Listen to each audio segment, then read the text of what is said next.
రాంచీ వేదికగా ఇంగ్లాండ్తో జరిగిన 4వ టెస్టులో భారత్ అద్భుత విజయం సాధించింది. బ్యాటింగ్కు కఠిన సవాలు ఎదురైన పరిస్థితుల్లో కుర్రాళ్లు ఓర్పు ప్రదర్శించారు.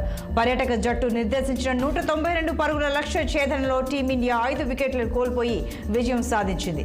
దీంతో 5 టెస్టుల సిరీస్ను మరో మ్యాచ్ మిగిలి ఉండగానే 3-1 తేడాతో కైవసం చేసుకుంది. చివరి మ్యాచ్ ధర్మశాల వేదికగా మార్చి 7 నుంచి ప్రారంభం కానుంది. హైదరాబాద్ నగరంలో మరోసారి డ్రగ్స్ కలకలం రేపాయి. గచ్చిబౌలిలోని రాడిసన్ హోటల్లో పోలీసులు డ్రగ్స్ ని స్వాధీనం చేసుకున్నారు. డ్రగ్స్ వ్యవహారంలో ఓ రాజకీయ నాయకుడి కుమారుడితో పాటు మరో 2 పోలీసులు అదుపులోకి తీసుకున్నారు. నిందితుల వద్ద నుండి పెద్ద మొత్తంలో డ్రగ్స్ ని స్వాధీనం చేసుకున్నట్లు తెలిపారు. డ్రగ్స్ కేసులో పట్టుబడ్డ వివేకానందకు సినీ సెలబ్రిటీలతో కూడా పరిచయాలు ఉన్నాయని, వారితో కలిసి పార్టీలు నిర్వహించారని పోలీసులు వెల్లడించారు. తెలంగాణలో సంచలనం సృష్టించిన రైతు బంధు, రైతు బీమా కుంభకోణం కేసులో 2 పోలీసులు అరెస్ట్ చేశారు. వ్యవసాయ విస్తరణ అధికారి శ్రీశైలం సహా క్యాబ్ డ్రైవర్ ఓదెల వీరస్వామిని అదుపులోకి తీసుకున్నారు.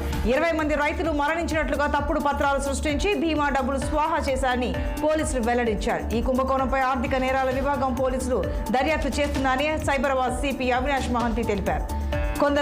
కొందరుగు మండలానికి చెందిన రైతు బంధు, రైతు బీమా నిధులు దారిమల్లాయన్నారు. ఈ మేరకు రంగారెడ్డి జిల్లా వ్యవసాయ అధికారి ఫిర్యాదు చేశారని, 20 మంది రైతులకు సంబంధించి నకిలీ పత్రాలతో రైతు బీమా, 130 మంది పేరిట రైతు బంధు నిధుల మళ్లింపు జరిగినట్లు గుర్తించామన్నారు. నిందితుడు తన మిత్రుడితో 7 బ్యాంకు ఖాతాలు తెరిపించారని సిపి వివరించారు. రైతు బీమా అండ్ రైతు బంధు 2 స్కీమ్స్లో ఈ కన్సర్న్డ్ ఆఫీసర్ ఏం చేశారంటే ఫేక్ ఐడెంటిటీస్ క్రియేట్ చేసి, స్పెషల్లీ రైతు బీమాలో